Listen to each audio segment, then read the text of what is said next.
And what do you prefer to figure out for yourself? Wow. And then there's another question. Wait, one at a time. Is that all right if I do one at a time? Okay, so the experience that I had on The Crown, which was they set a precedent that I wish could be manifested all the time. But, the care with which the actors or anybody, the crew, all of the crew working on that series is such that you feel, everybody feels like they're valued and they're part of the whole. And also their research team is so exquisite and forensic. You could literally ask them for anything. I mean, I asked for some things, for them to find some things that were down such rabbit holes of, detailed video, blah, blah, blah. And so when you've had that support, then not having that support, either because the producer doesn't know how to do that, it's not part of how a show is run, it's not, doesn't cross their minds, they don't have the funds, they don't, whatever.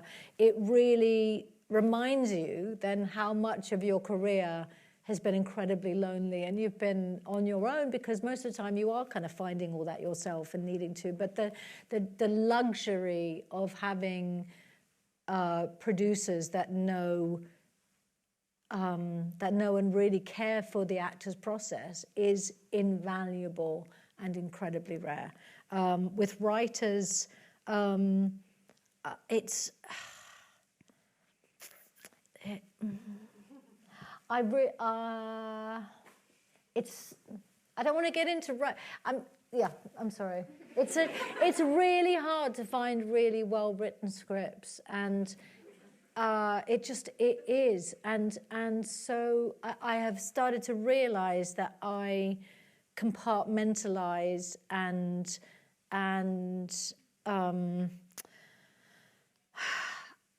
I have a tendency to not necessarily care more and give more if I feel like the script is giving back. Because but that would be natural, wouldn't it? It would, but it feels very petty. And well, you've got to struggle, though, if the script isn't there. Well, you've got to be a bit difficult, come on. But it is hard when you know that it's like... But then it's down to me. It's like, well, what am I doing? Why have I said yes? Yeah. Anyway, it's a big. So I'll leave that there. And another question, and it came from Damien Barr, who's also a fellow of the RSL. Hello, Damien. And this one's for Gillian and Andrew. You can read one book again for the first time. Oh. Really relive a formative reading moment. Which book is it, and which version of you is reading it? Oh, God. That's a cracking question. We love Damien Barr, by the way. Hello, Damien. Do you want to go first? No. I'll pick an obvious example because I think it's important to pick something that you read perhaps in childhood. Damien's question is very good, and for me it is To Kill a Mockingbird, because I suddenly realised that not only was that the father that I wish I'd had, but also that was the enlightenment I wish we had every day. Was the understanding that a living work of literature, and by the way, the Royal Society of Literature is the great organisation for keeping these questions alive and adding to them and refining them and leaning into genuine change. And for me, that book, I could see that every time that book occurred to me, all the way through my life, it would be a prism through which I could achieve a better understanding of who I was and where I was, what planet I was on, and what the morality was of that place, and what the complications were. Well, there are more complications today, just in how it's been reframed. That's right. And we live with great writing every day in that way, so I would love to be reading that for the first time tomorrow, and starting all over again. Gosh. I'm really struggling. Mostly because some of my favourite books are so dark, and I'm not sure I really want to be in that place at this particular moment again. Although I do, I mean, for instance, A Little Life. I'm not sure. I mean, I could not believe how how good and profoundly devastating and richly drawn those characters were, and I really. But I'm not sure whether I want to put myself in that world at this particular moment. I'm trying to think of books that I've read when I was a lot younger. I didn't really discover reading, I think, until I was an adult. Not in a way that I wished that I had. So, but in the interest of time, I think I'll leave it at that answer. Just to We've still got some time for more questions, so please fire your hands up. I feel there's always this sense that we should be fair to the geography of the room, so let's go to the middle. Yes. Hi. If you could give one piece of advice to young performers, what would it be? Sort of like, what would you maybe have said to your younger self?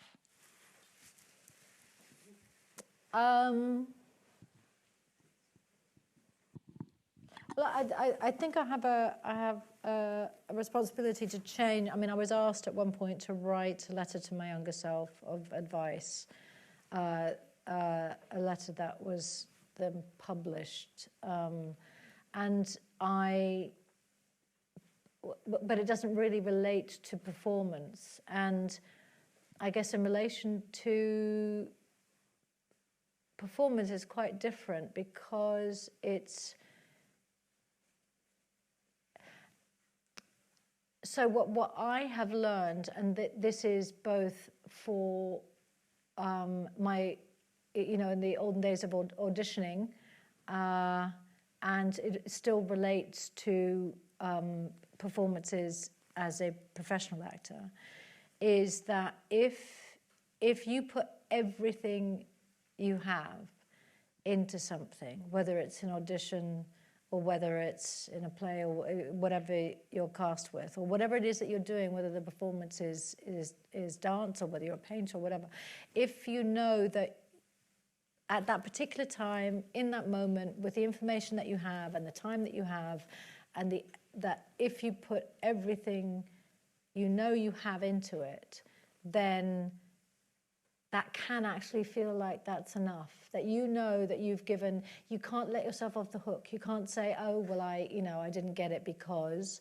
There's two parts of this. There's the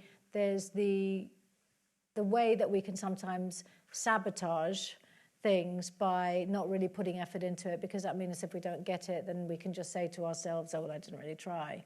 It's actually doing the opposite, knowing that you did the absolute best that you could do, and the fact that you didn't get it does not mean that the best that you could do is not good enough. It means that it purely was not meant for you. It was meant for somebody else.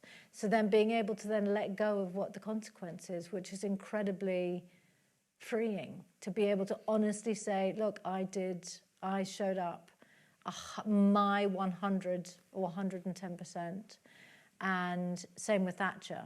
I put everything into that. I felt like I did the best that I could do. At the end of the day, I'm sure there are people out there who absolutely hated my portrayal of her, but the majority could have hated and gone, what the fuck was she doing? I mean, what with the head and the that could have been the majority. That could have been all the articles. That could have been, and I needed to be in a place where I felt like this is what I've got. This is what I've got. Take it or leave it, and really being able to, cut to, if that had been the case, I might not be sitting here. I might have quit the business. But the idea is that actually you have to get to a place where you can let go, and let go after auditions. Yeah. Just trusting that, and the amount of times that after the effect, when I haven't gotten something that I was particularly attached to, when I realised that actually I'm so grateful. I'm so grateful I didn't get that because ... another door is opened, or my mum needs me, or whatever. Thank you. Yes, you've got it. Hi, so I was wondering whether your character interpretation of Blanche had been led by Tennessee Williams's sort of kind of ahead of its time style within it, yet it was pulled down by the societal aspects of the time? It's a bit long. I think definitely, yes. I mean, I think that my interpretation, and I think probably led by Benedict, but certainly I came to this realization and understanding, was that the version of the moth to the flame of Blanche had as much strength and fire in her than as it had vulnerability and I'll use the word weakness, but I mean weakness just in terms of her being under the control of the alcohol, being under the control of her relationship to men, being under the control of her own demons, and so I. And you mean also, in a sense that her fragility shouldn't be allowed to write her off?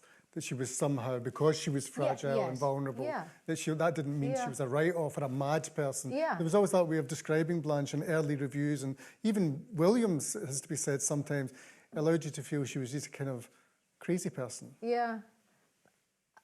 A crazy person, and also that all of the life events and all of the attributes that he writes equate to a woman who is on the outside so delicate and weak that she looks like she might blow over or break, or I feel like there was enough in his description of the fire in her belly, that lended itself to I mean, imagine living that the life that she lived before she showed up on her sister's doorstep, to keep coming back, to keep showing up after being kicked out of a town, after selling yourself, after being beaten up by this liquid gold, and to walk into a whole lot of male brutality and be blamed for it. Yeah. There's so much going on in that play, which you drew out. I mean, that's a question really I would like to ask. Do you ever want to go back again to a character? I mean, it has been known performers go back to... There was a potential opportunity for us to do it a third time, and I at that point, I started that route, and then I realised that actually I feel like I escaped with my life. Don't go there again. Yeah. Yes, I'm just trusting to you. There's so many hands up. Just let's get the mic to whoever occurs to you. Yeah. Yeah, let's get the questions moving. Yes. Yeah, thank you. Terrific event, really, really great. Wonderful, thank you. I wanted to ask, Gillian, whether you had read White Houses by Amy Bloom when you were preparing for the Eleanor Roosevelt series. No. No, that's a pity. You should. Yeah, it's about. It's based around the relationship of Eleanor and Hick, and is really a wonderful read. So it's a pity, but. Thank you. Sorry. He's still reading. Yeah, who's got the mic? I've got it.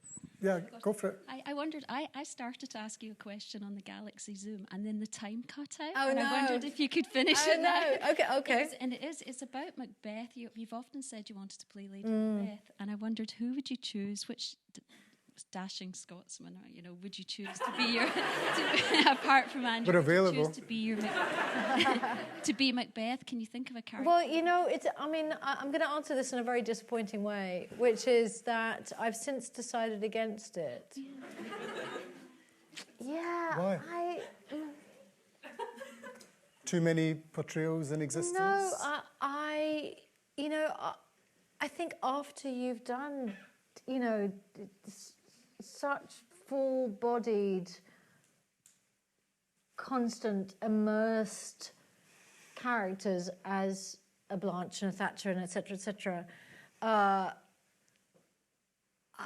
almost feel like I've like Lady Macbeth is, I know it's terrible, but it feels too easy.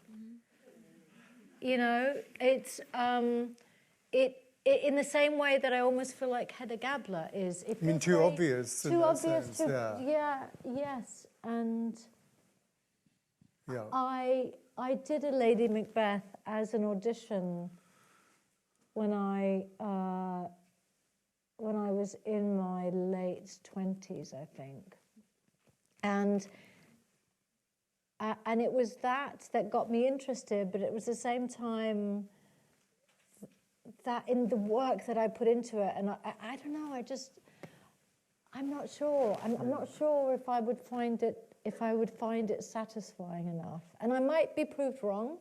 You know, I think it's an interesting piece of self-knowledge that, if I could venture, because I mean, Frances McDormand, I think, did a brilliant job recently on screen, but I think that it's a piece of self-knowledge to know that something's just slightly too predictable for you.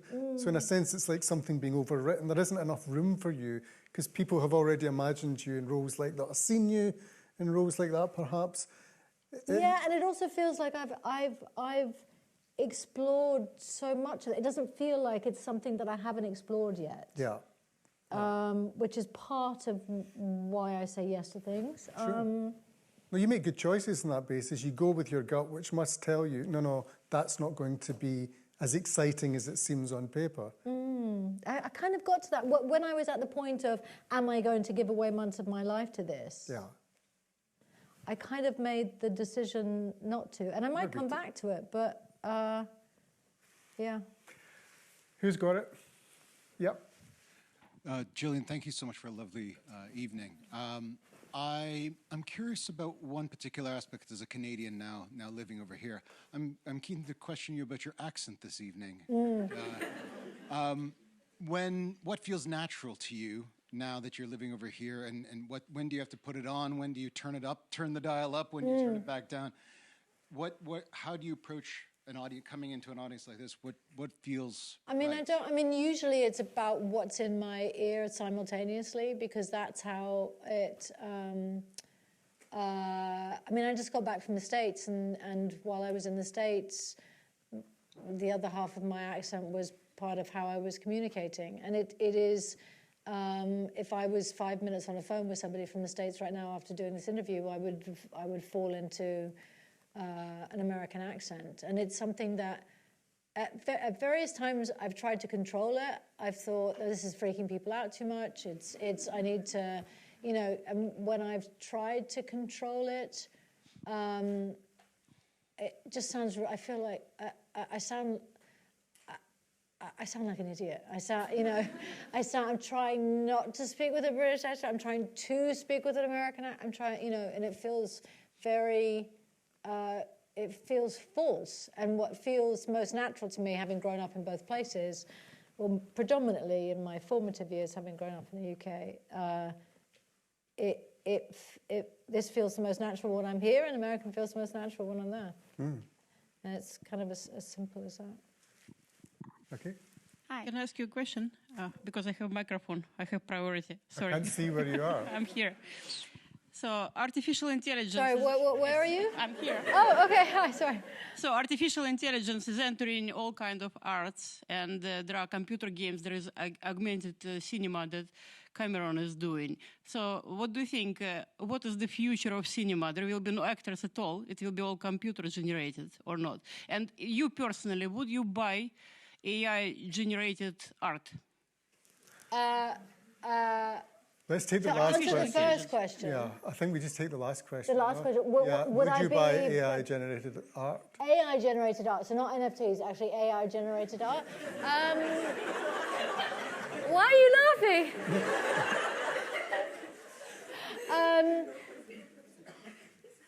I've never thought about that. I didn't know that AI is generated art. I mean, if I liked it and I could afford it, maybe. I mean, I don't know. Was there another part of that question that you wanted to address? The earlier bit? No. Got it. Okay, let's go. I just read Whitebird with my son because he had to read it for class, and Whitebird. Whitebird, Oh, yes, yeah. I made that film. Yeah. And I thought it was beautiful, and I just wanted to know, they haven't really said too much about the movie adaptation that you've done. Can you tell us anything about the filming or the character or anything like that, or how you prepared for it? Directed by Mark Forrester, and I shot it in Prague at the beginning of this year. And it also has Helen Mirren, who is the grandmother. It started as a what do you call that? What is it? Graphic novel. Exactly. It started as a graphic novel, and it's the story of a young boy in German-occupied France during World War II. The young man has polio, and he's on crutches, and he lives with his parents still, and he's in school. I think he's 14. He starts out as 14, and I play his mother, and he ends up helping a fellow classmate, a young girl, to hide when the Germans come to take the Jews away from his classroom. And so he helps to hide her, and he hides her in the barn outside their house, and for over 2 years. And they develop a very strong, beautiful friendship and relationship, and probably shouldn't tell you the end, but anyway, it was directed by Mark Forrester. I've seen it. It's really beautiful. The kids in it, the young girl and the boy, they are riveting, and I know they're trying to take it to festivals first before it comes out. So it's very sweet. Time for 2 more questions. Where are the mics? Yeah, go for it. Just get them into the hands of people with their hands up, please. Hi, Gillian, at the back. Hi, how are you? I'm just wondering if you've ever returned to the Merchant Hotel in Belfast, which you helped make famous, and if you keep in touch with Jamie Dornan. Where is the Merchant Hotel in Belfast? It's where they filmed. What? That you did a lot of filming there with the. Oh, did we? I thought we filmed at the Marriott or the Hilton or something, because that's where the pool was that Stella... Okay. Maybe. I don't remember. No. Every once in a while, Jamie and I communicate or have a meal together. Yeah. Okay. Great. Okay. Thank you very much. That really worked, that chemistry, and it's one of the mysteries of, contemporary British television, just how, on paper that must have sounded mad. A very bright investigator has a strange relationship with a killer, but it doesn't seem... Oh, but that's not unusual, though. Having become, since then, a crime aficionado, and that's actually really not... Their minds are in sympathy somehow. Yeah, that in order to truly understand the serial killer, for instance, the investigator goes as far as, goes properly into their mind and their thinking, and sometimes even kind of loses the plot. Brilliant. Okay, one last question. Over here. Hi, Gillian. I'm here. Hi. So I might have misunderstood you earlier, but I thought I heard you say that when you choose to accept a role, you feel that it's either in you or it's not. And I guess you come across as really kind of cool, calm, and collected. And hearing you talk about Eleanor Roosevelt and how she's kind of, afraid to, or not afraid, but, there's kind of that fear there. I was wondering if you kind of related to that at any stage in your career, where you kind of like going back to what you were saying about string theory, not string theory, but, about whether it's in you or not. Did you ever feel kind of that way, maybe earlier on or even in the present? I still very often feel that way. And I think so feeling that level of fear that it could potentially unsettle or unseat me and performance, etc. And that's still very alive and well in my life. And I think why I was interested in that with Eleanor is that the way that as you said, you seem calm and collected. So that's an outside persona that I know that I can put on a certain percentage of the time, even though underneath I might, or even, physically, my hand might be doing, whether I'm doing like a Letters Live thing at Royal Albert Hall or something like that, where I'm in front of a large crowd and I'm in a lot of fear. What I was fascinated about with Eleanor is the fact that she showed it. She allowed herself. It's not even that she allowed herself. I think she knew that that's how she came across, and she knew that what she had to say was so much more important than the fact that she. But also, what she did is, she had an audience back then. There was something about her personality and her magnetism and the way that she, or maybe it was the time, because I've watched a lot of interviews, but I think actually that part of it is a little bit of elitism, and that because she was a Roosevelt, and certainly because she was then married to a president, people didn't interrupt her. Men didn't interrupt her.